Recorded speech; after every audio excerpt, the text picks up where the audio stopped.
നമസ്കാരം, അമൃതാണ്. ഖലീഫ കണ്ടു. Director Vysakh, writer Jinu Abraham, Prithviraj, Sukumaran, Mohanlal, Tovino Thomas.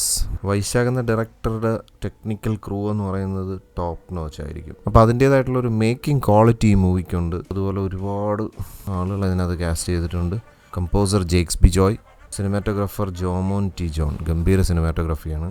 അത് ഈ സിനിമയിൽ വളരെ ഡാർക്കായിട്ട് കാണിക്കേണ്ട സാധനങ്ങൾക്കൊക്കെ ഒരു ഡാർക്ക് കളർ ടോണാണ്. എന്നാൽ ഇതിൽ പൃഥ്വിരാജിൻ്റെ ഒരു പാസ്റ്റ് കാണിക്കുന്ന സമയത്ത് ഭയങ്കര കളർഫുള്ളാണ്. അപ്പം അങ്ങനെ ഒരു പീക്ക് സിനിമാറ്റോഗ്രാഫിയാണ്. പിന്നെ എഡിറ്റർ ചെമ്മൻ ചാക്കോ.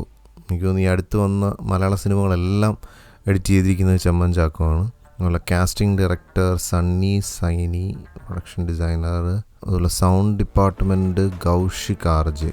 എൻ്റെ സൗണ്ട് ഡിപ്പാർട്ട്മെൻറ്റിൽ MR രാജകൃഷ്ണൻ എന്ന് കണ്ടായിരുന്നല്ലോ. അവിടെ എന്തോ എഴുതി കാണിക്കുന്നുണ്ടായിരുന്നു, പക്ഷേ IMDbയുടെ ഡാറ്റാബേസിൽ കാണുന്നില്ല അദ്ദേഹത്തിൻ്റെ പേര്. എനിക്കൊന്ന് ഫൈനൽ ഡോൾബി അറ്റ്മോസ് മിക്സിങ് ചെയ്തിരിക്കുന്ന രാജകൃഷ്ണ സാറായിരിക്കാം. പിന്നെ ഇതിൻ്റെ ബാക്ക്ഗ്രൗണ്ട് സ്കോറും അതുപോലെ മ്യൂസിക്കും ചെയ്തിരിക്കുന്നത് ജേക്സ് ബിജോയ് ആണ്. ഒന്നും പറയാനില്ല. ഫൈറ്റ് സീക്വൻസുകളായിരുന്നാലും ഓരോരോ സീൻ എലിവേഷൻ വരേണ്ട സമയത്തൊക്കെ അദ്ദേഹത്തിൻ്റെ ബാക്ക്ഗ്രൗണ്ട് സ്കോർ എന്ന് പറയുന്നത് സിഗ്നേച്ചറാണ്. അത് ഈ സിനിമയ്ക്കകത്തും പിടച്ചിട്ടുണ്ട്. പിന്നെ ഈ ഒരു പാട്ട് അത് ഓൾറെഡി ഹിറ്റായതാണ്. അപ്പോൾ ഇതൊരു കാലം തെറ്റി വന്നൊരു സിനിമയായിട്ടാണ് എനിക്ക് കണ്ടപ്പോൾ തോന്നിയത്. കാരണം ഇതിൻ്റെ ഒരു ത്രെഡ് എന്ന് പറയുന്നത് ഗോൾഡ് സ്മഗ്ലിംഗ് ആണ്. പിന്നെ സമീപകാലത്ത് നമ്മുടെ നാട്ടിലിറങ്ങേറിയ കുറേ സ്വർണ്ണക്കള്ളക്കടത്ത് അങ്ങനെയുള്ള പരിപാടികളുമായിട്ടൊക്കെ ഈ സിനിമ നന്നായിട്ട് കണക്ട് ചെയ്തിട്ടുണ്ട്. ആ ഒരു സംഭവം നല്ല രസമുണ്ടായിരുന്നു. പിന്നെ ടെക്നിക്കലി ഇത്രയും ടോപ്പ് നോച്ചാണ്. നല്ല ഹെവി ഫൈറ്റ് സീക്വൻസുകളുണ്ട്. യാനിക് ബെൻ, അതുപോലെ ഫീനിക്സ് പ്രഭു, അങ്ങനെ വലിയ വലിയ ടീമുകൾ വെച്ചിട്ടുള്ള സ്റ്റണ്ട് കോറിയോഗ്രഫിയൊക്കെയാണ് ഇതിനകത്ത് ചെയ്തിരിക്കുന്നത്. പക്ഷേ ഹാൻഡ് ടു ഹാൻഡ് കോമ്പാറ്റാണ്, അല്ലാതെ ഈ ഒരു ഭയങ്കര ഓവർ ദ ടോപ്പ് പരിപാടിയായിട്ട് എനിക്ക് തോന്നിയില്ല.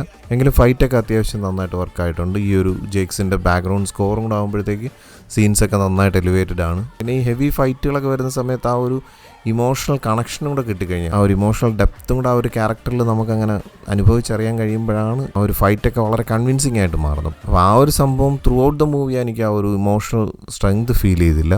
പിന്നെ ഒരു ഫാൻ ബേസ്ഡ് ഓഡിയൻസിനെ ടാർഗറ്റ് ചെയ്തിട്ടുള്ള, അതായത് തമിഴിലൊക്കെ നമ്മൾ കാണുന്ന പോലുള്ളൊരു മേക്കിംഗ് ആണ്. കാരണം ഈ ക്യാരക്ടറിനെ ഇൻട്രൊഡ്യൂസ് ചെയ്യുന്നത് തന്നെ ഒരു ബിൽഡപ്പൊക്കെ പറഞ്ഞു കൊടുത്ത്, എന്നിട്ടൊരു കാർ ചേസ്, അതുപോലെ ഗംഭീരമായിട്ടുള്ള ഫൈറ്റിലൂടെയൊക്കെയാണ് ക്യാരക്ടറിനെ തന്നെ അൺവെയിൽ ചെയ്യുന്നത്.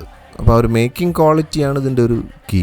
അപ്പോൾ അതുകൊണ്ട് തന്നെ സിനിമ വലിയ ബോറടിക്കാതെ നമുക്കിങ്ങനെ കണ്ടു തീർക്കാൻ പറ്റും. അപ്പോൾ അതിനപ്പുറത്തേക്ക് ആ തിരക്കഥയിൽ കുറച്ചും കൂടെ ഒരു ഇമോഷണൽ ബോണ്ടേജും കൂടെ ഉണ്ടാക്കിയെടുക്കാൻ കഴിഞ്ഞിരുന്നെങ്കിൽ ഒന്നുകൂടെ ഒരു ഇമ്മേഴ്സീവ് ആയിട്ടുള്ളൊരു തിയേറ്റർ എക്സ്പീരിയൻസ് കിട്ടുമായിരുന്നെന്ന് എനിക്ക് തോന്നി. എന്ന് വെച്ചിട്ട് സിനിമ മോശമാണെന്ന് പറയാറില്ല. വൈശാഖിൻ്റെ പല സിനിമകളിലും ഇത്തരത്തിലുള്ളൊരു ഇമോഷണൽ സ്ട്രെങ്ത് കുറവ് എനിക്ക് ഫീൽ ചെയ്തിട്ടുണ്ട്. ബട്ട് മേക്കിംഗ് എന്ന് പറയുന്നത് അദ്ദേഹത്തിൻ്റെ ഒരു സിഗ്നേച്ചർ മേക്കിംഗ് ആണ്. അത് ഗ്രാൻഡായിട്ടുണ്ട്. അപ്പോൾ എന്തായാലും മൂവിക്ക് ഞാൻ ഔട്ട് ഓഫ് 10 7 റേറ്റ് ചെയ്യാം.